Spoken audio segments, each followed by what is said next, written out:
Hello, we are LEP Group E, and our presentation will be over Beowulf. That is myself, Logan, Nate, Ty, Emma, and Denver. All right. So about the author, as you can see here, not much is known about the true authorship of Beowulf. Beowulf was actually orally told generationally for centuries. The story was told fitting to the storyteller's time until it was finally written down by an anonymous Anglo-Saxon poet. Scholars often refer to this poet as the Beowulf poet for obvious reasons. There is speculation this piece of literature could have been written by two English monks, but again, we don't know. And as for the time period, this was written in the Anglo-Saxon period. This piece was written in England sometime between the 8th and early 11th century. We know this because of the style of the piece. This story was written in the alternative verse style, which is common for Old English poetry. Old English is the earliest recorded form of English language, and because of this, Beowulf is considered one of the oldest surviving poems in the English language. This was a time period of war as the Roman Empire began to break down, and it was broken down into several other kingdoms. And again, this is when Christianity began to spread all the more. So the genre of Beowulf is that it is a heroic epic, which we talked in class a lot about this, and we talked about how there's different elements that make up a heroic epic. And so I just listed some of the ones that I felt like were more obvious throughout the story. So first we have an epic hero, which obviously is Beowulf. We have our epic conflict, which is the fighting that takes place between Beowulf and Grendel and Beowulf and Grendel's mom. We have the heroic quest, which is Beowulf leaving Giat, or when I looked it up, is Sweden, and going from there to Denmark in order to take on these battles. So it's like a heroic, bloody, courageous quest that he went on and then traveled all the way back. There's divine intervention, and that Beowulf, when he's about to fight Grendel's mom, rips out a sword from a rock that nobody's ever been able to do before. Like, nobody's ever been able to take the sword out. They didn't believe that anybody could do it, but then he was able to get it done, and that's what he used as his weapon. And so just the fact that he's able to do that was divine intervention. And then also that it is a vast setting, meaning that he traveled all the way from Sweden to Denmark and then back from Denmark to Sweden. And not only that, but there was just lots of different scenery, lots of different settings throughout the entire journey that Beowulf went on. Next is that there's timeless values. The ones I wrote down are courage and good versus evil, but there's a lot more to bravery, strength, but just courage and good versus evil, I feel like are two really timeless values. Like, those are things people are always going to want to have, and Beowulf exemplifies both of those really well with his courageous acts of fighting, and then good versus evil, Beowulf being good and the monsters being evil. And then in media res means that you're jumping straight into the story, which takes place because right away we're in Denmark talking about the monsters. And that is all I have for genre. So I'm going to go into detail about some of the characters in this story. First, we have Beowulf. He's the protagonist. He spends the majority of the time fighting a monster, Grendel, and he is described as a heroic warrior and a wise leader.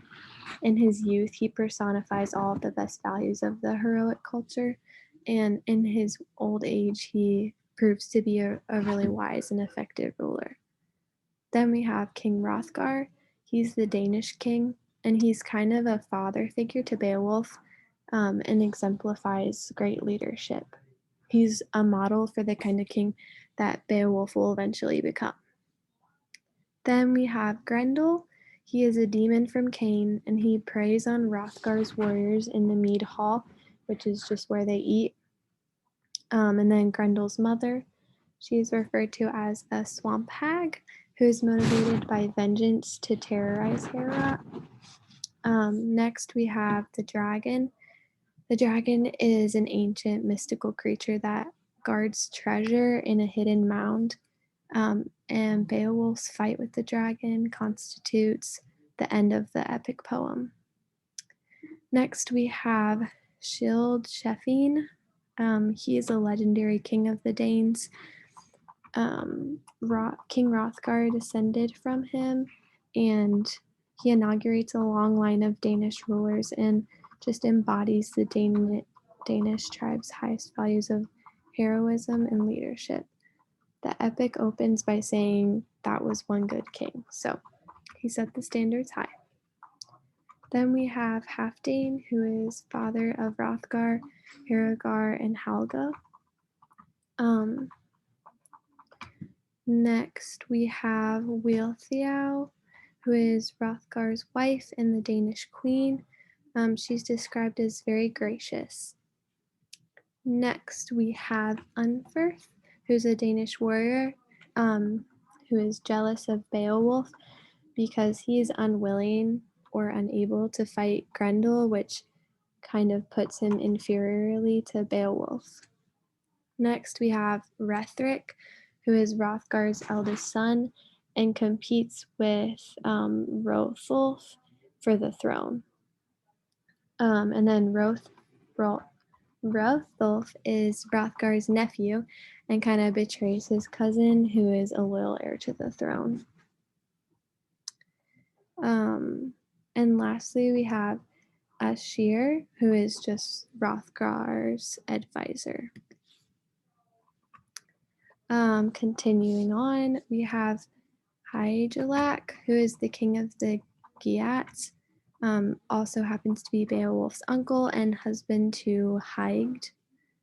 Hygd is the wife to Helgiac, and she's described as beautiful and intelligent and is the queen of Geats.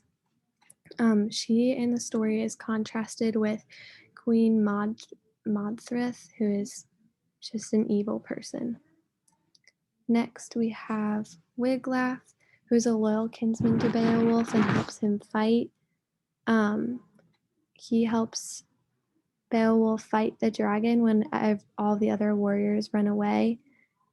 He kind of adheres to the heroic code better than Beowulf's other warriors, and therefore proving himself suitable to be a successor to Beowulf when he passes away.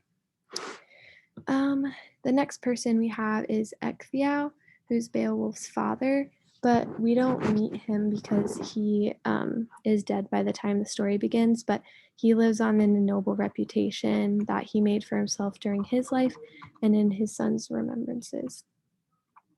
Next, we have King Hrethel, who's king of the Geats, who raised Beowulf, Breca, who is Beowulf's childhood friend, Sigmund, who is a mythological character famous for defeating a dragon. Sigmund's story is told in praise of Beowulf and foreshadows Beowulf's encounter with the dragon. Next, we have King Heremod, who's a legendary evil king, contrasts with Beowulf's goodness. And then Queen Modthrith, who is a wicked queen of legend who punishes anyone who looks at her the wrong way, basically. Modthrith's story was told in order to contrast her with Hygd's gentle and reasonable behavior. So this is kind of a graphic that you can use if you are wanting to follow along with all of the relationships between the characters, because it can get kind of messy. So just work through this, and I think it's just a good picture of how everyone relates together, who is father to who is son of who. So yeah. Next we have the literature summary.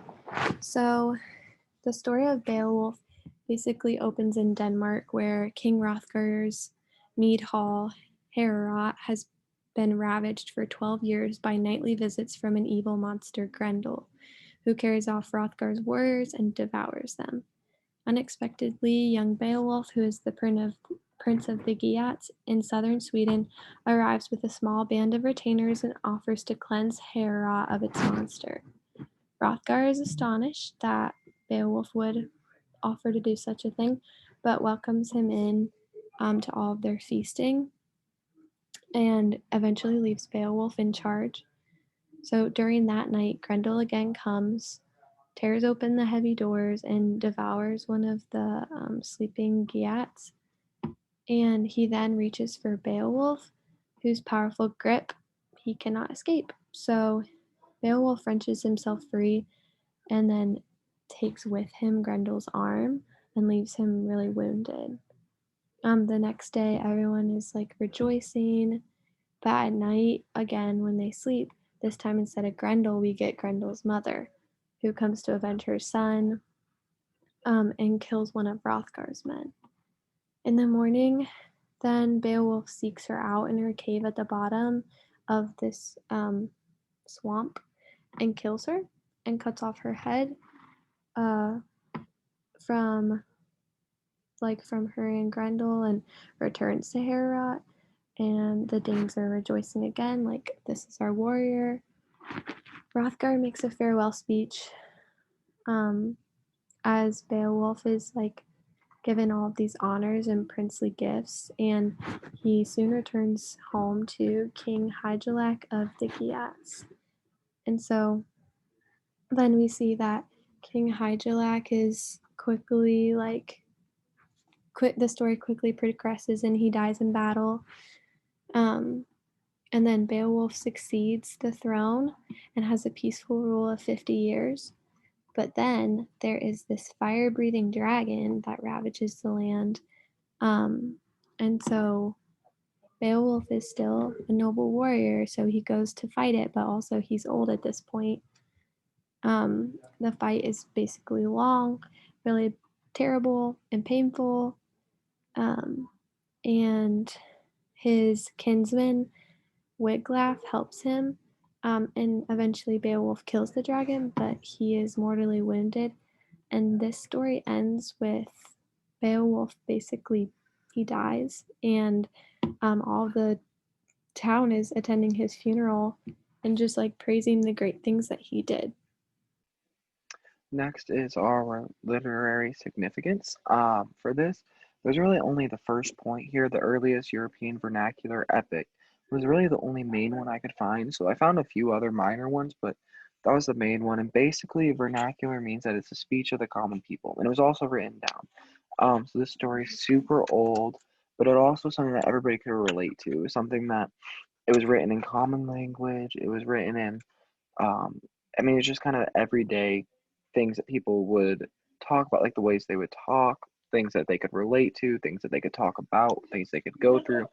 So the story is really relatable, and that made it very significant and very prevalent. And then also some other things I wrote out are that there's a lot of good versus evil played out, which is kind of timeless, I'd say, which makes it pretty significant. You can see Beowulf being the good and the monsters being the evil, and the good defeating the evil in the end, which is something that everybody wants to relate to and can hopefully relate to, which is going to make it pretty significant. And then there's a Christian allegory, so lots of Christians related to this.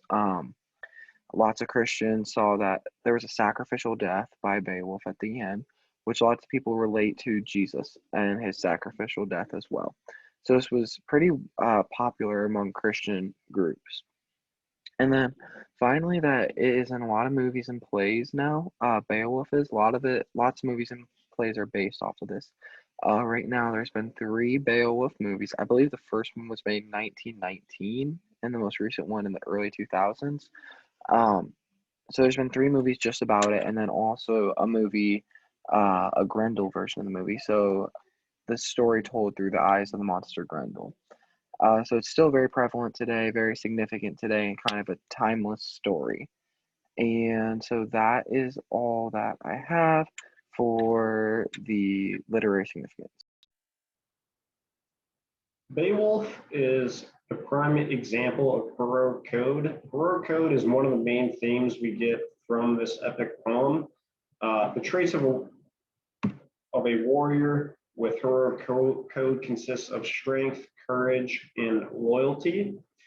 They are someone that is about doing the dirty work and is able to handle tough situations. Obviously, since he was a warrior, he went out and went to battle and fought Grendel's mother and the dragon.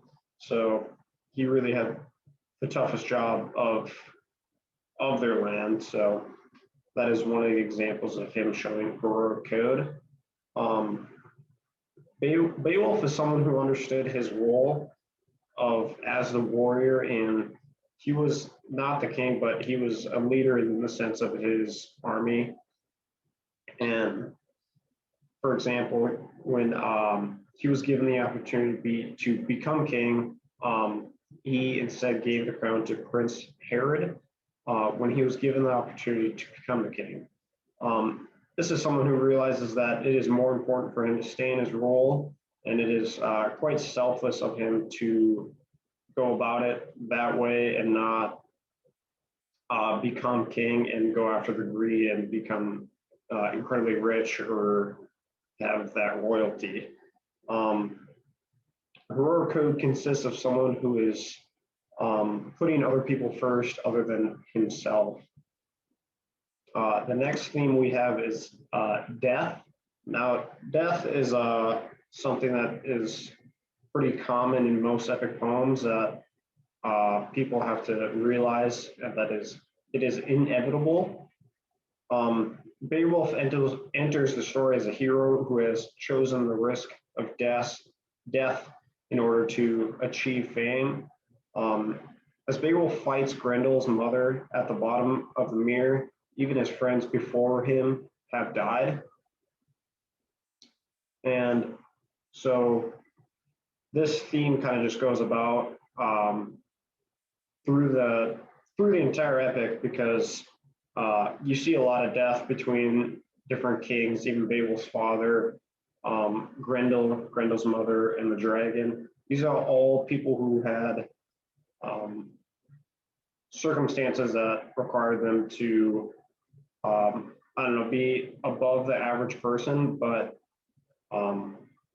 in this epic, you see that no matter how great you are or how immortal you might seem, that death is going to happen no matter what.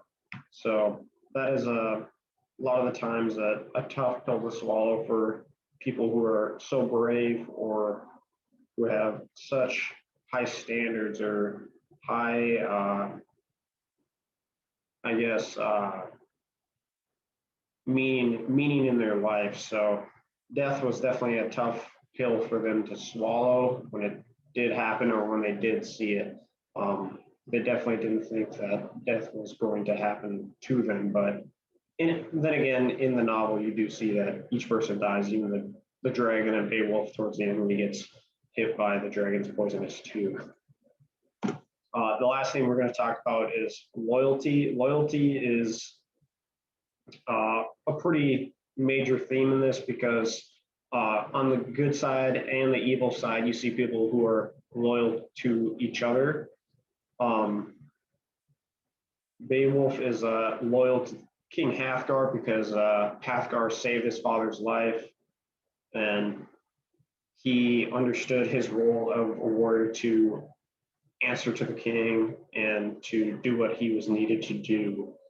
When I say you see this on the evil side, you see it when Grendel is killed, that Grendel's mother comes to avenge his death. So overall, you just see loyalty, and that was pretty high, kind of like in these Scandinavian countries, loyalty was something that ran deep in that culture. And you see it throughout this epic poem. When someone dies, they usually had someone to come revenge their death or avenge them. So loyalty was one of the key themes in this epic poem of Beowulf.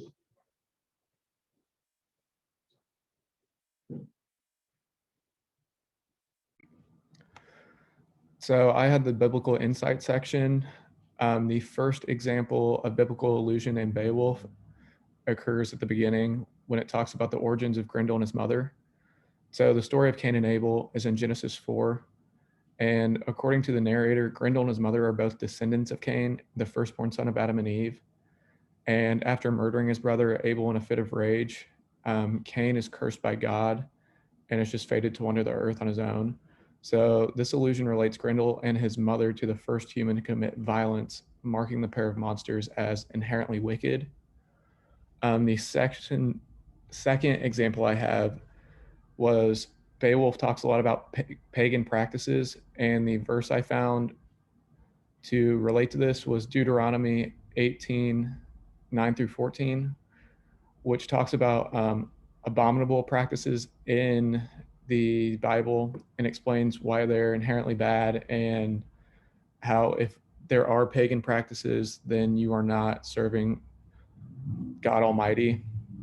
And the example out of Beowulf was sometimes at pagan shrines, they vowed offerings to idols, swore oaths that the killer of souls might come to their aid and save the people.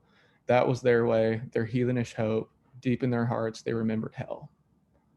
So the third example I have is God is the Almighty. And the Bible verse that went with this is 3 John 1:11, which says, "Beloved, do not imitate evil, but imitate good. Whoever does not good is from God. Whoever does evil has not seen God." And in Beowulf, this is related because it talks about afterwards a boy child was sent to shield, a cub in the yard, a comfort sent by God to that nation. He knew what they had told, the long times and troubles they'd come through without a leader. So the Lord of life, the glorious Almighty, made this man renowned. And then another example that I read about was the end of Beowulf. Beowulf sacrifices himself, and that's often compared to Jesus sacrificing himself for the people and for the greater good of his whole. So I thought that was another very important example in the story that I should talk about.